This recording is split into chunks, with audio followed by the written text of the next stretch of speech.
Last time I made a window frame for the Catamaran and a hinge out of PVC pipe, and it works good enough that I'm convinced it's going to be okay, so I'm going to start sort of mass production of the 3 other windows that I'll need for the Catamaran. Remember this part?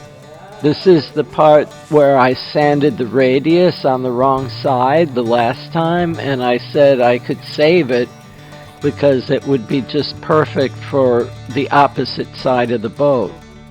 So now I've got this part already made for me. To glue the 2 pieces of Divinycell foam together, I first paint each side with some catalyzed resin that'll soak into the foam pores, and then I mix up some slightly thickened resin that won't lay down as flat and will fill in any gaps where the 2 pieces don't match exactly. And after smearing off the excess, I can sand.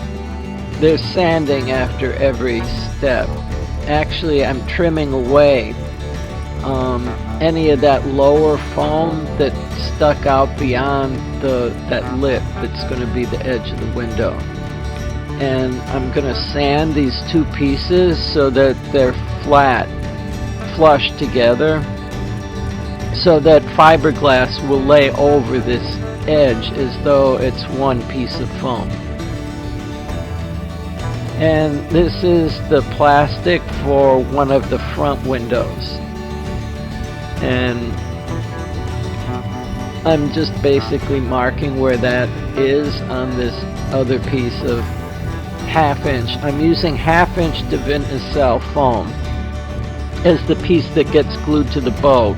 And then I'm using 1 inch thick foam for this lip that goes around the edge of the window to prevent water from running down the side of the boat and in the window.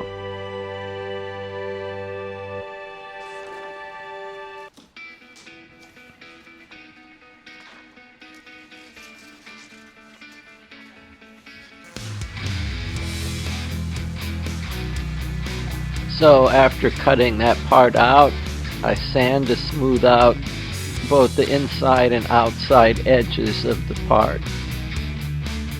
And I'm going to need 2 of these. So when I'm through sanding,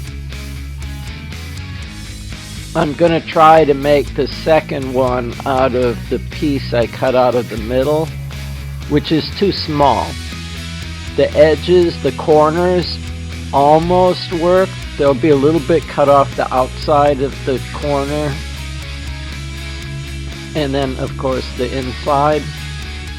And all of this will be too small for the window, so the corners will be cut out and slightly longer pieces will go in between to stretch this out to be the right size.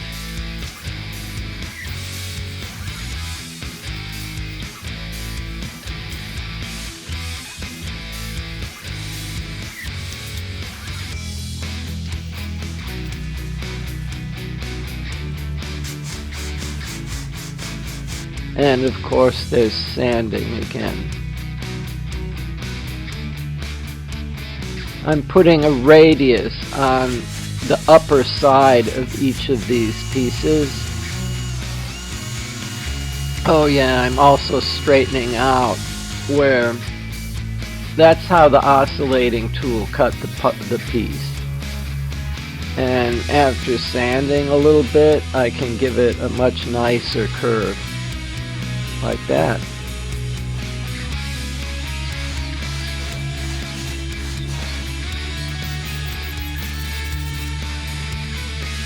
And after making my radiuses on these, I can glue them down just like the side windows were done.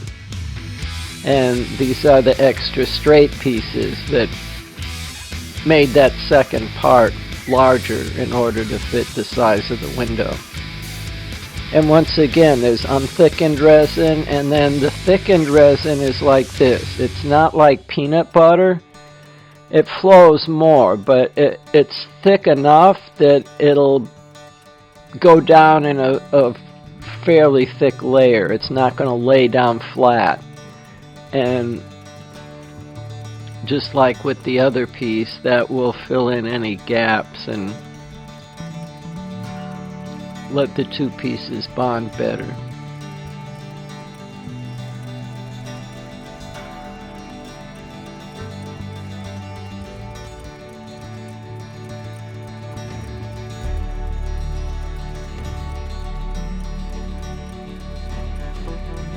And now I can assemble the pieces for the other one.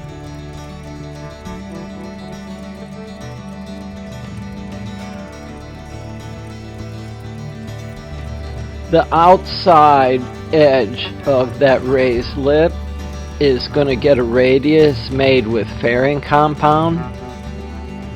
And all these radiuses are because fiberglass doesn't want to lay down over a right angle corner, not an inside corner or an outside corner. So everything has a little bit of a curve at the edge so that the fiberglass will be able to go around the corner. It also makes everything kind of beautiful with these rounded edges everywhere. And now that I've got all my pieces ready, I can go along and lay fiberglass over them. And because these parts have such tight curves, such tight radiuses, I'm using the thinnest chopped strand mat that I could get, which is 0.75 ounce cloth. And that goes around curves much easier than the other kinds of cloth. People really think I know what I'm doing when I use that. And now that the fiberglass has hardened, I can trim off everything that went beyond the edge of the part and then sand the parts again. Sanding gets rid of any glass splinters and anything that would stick up that would interfere with molding the next piece, which would be the window frames that will be molded on top of these parts.